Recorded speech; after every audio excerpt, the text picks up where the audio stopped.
Have you ever wondered how your wealth compares to other Australians?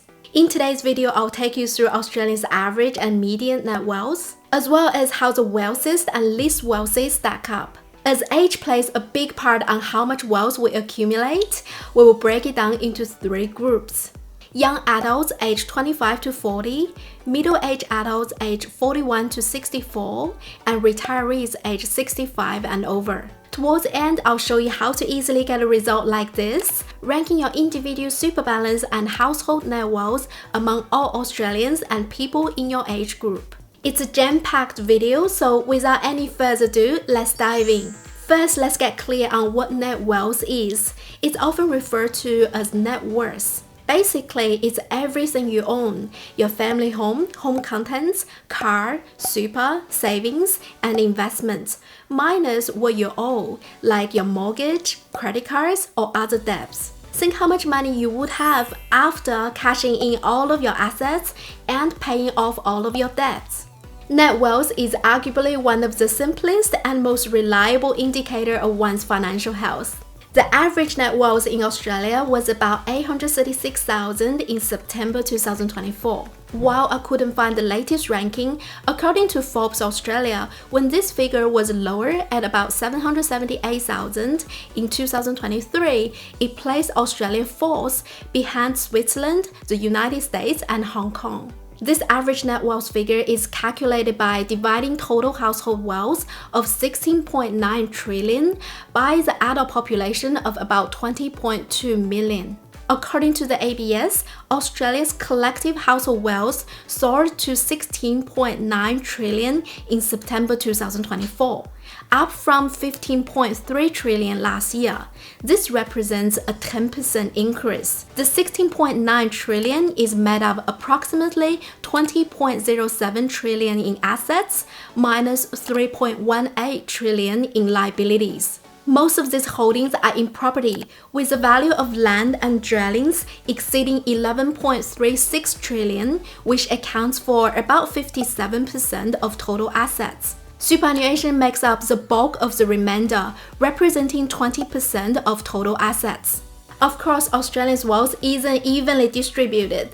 The closer you look at the top end, the more apparent it becomes just how unevenly that $16.9 trillion is shared. According to the Forbes 2024 Rich List, Gina Rinehart holds the title of Australia's richest person, with a net wealth of $13.2 billion. Just below her are 43 billionaires, collectively holding a net worth of $201.8 billion US. Moving slightly lower, ultra-high net worth individuals, defined as those with $30 million US or more, roughly 45 million Australian dollars, include 15,347 Australians in 2023. According to the Australian Institute, the wealth of Australia's richest 200 people is now equivalent to nearly 25% of the national GDP.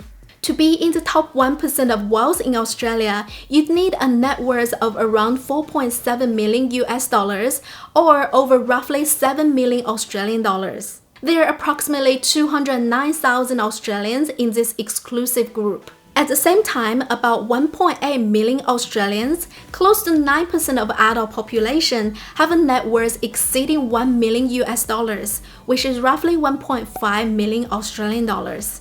If we lined up every Australian adult by net wealth, the person in the middle would own $261,805 US, or approximately 392,000 Australian dollars as of 2023.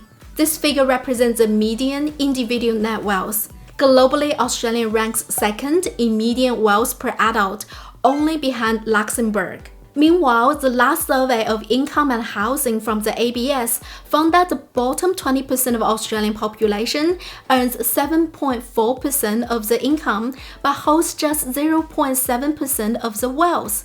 This shows that wealth is distributed even less equally than income. If we apply this to the latest household wealth figures, it means the bottom 20% of Australian population has a combined net worth of about $118 billion. That's less than the combined net worth of Australia's 8 richest individuals. So far, we focus on net wealth at the individual level, but it's also important to examine household wealth, as it combines the resources of multiple people and serves as a building block of society. Age also plays a significant role in our ability to build wealth. Younger people naturally have less time to accumulate it, so in the next part of the video, we will take a closer look at household wealth by age to get a clearer understanding. According to the ABS, the average net worth for all Australian households in 2019 and 2020 was 1.04 million. Let's break this down into different age groups. For young adults aged 25 to 40, the average net wealth is 448,000. For middle-aged Australian between 41 and 64, it's 1.24 million. And for retirees aged 65 and over, the average goes up to 1.43 million. There is one issue though, household sizes vary. A single-person household with 500,000 in net wealth is likely better off than a family of 4 with 600,000. To make it easier to compare households of different sizes, we adjust the net wealth using a formula to get something called equivalized household net wealth. This simply means the wealth is adjusted to reflect what it would be for a single-person household, taking into account the size and makeup of the household. You will see this term comes up a lot later. If your household consists of 2 adults and 2 children, and your net wealth is 600,000, here is how you can calculate your equivalized wealth for a fair comparison. For young adults aged 25 to 40, the equivalized average net wealth is 261,000. For middle-aged adults 41 to 64, it's 658,000. And for retirees over 65, it is 1,054,000. As mentioned earlier, the average figure isn't the best indicator since it can be skewed by the exceptionally wealthy at the top. The median net wealth is a better measure of a typical household's wealth. According to the ABS, the median household net wealth for those aged 25 to 40 is 238,000. For middle-aged households, it's 809,000. And for those over 65, it's 817,000. When adjusted for household size and composition, the median equivalized net wealth is 156,000 for those aged 25 to 40, 429,000 for middle-aged households, and 589,000 for those over 65. These figures paint a clear picture of the natural life cycle of wealth accumulation. Wealth tends to grow with age, driven by factors like home ownership, investments, and superannuation. The largest gains typically occur in middle age as individuals reach their peak earning years and accumulate substantial assets. For retirees, wealth stabilizes at a high level, reflecting decades of saving, super contributions, and home equity.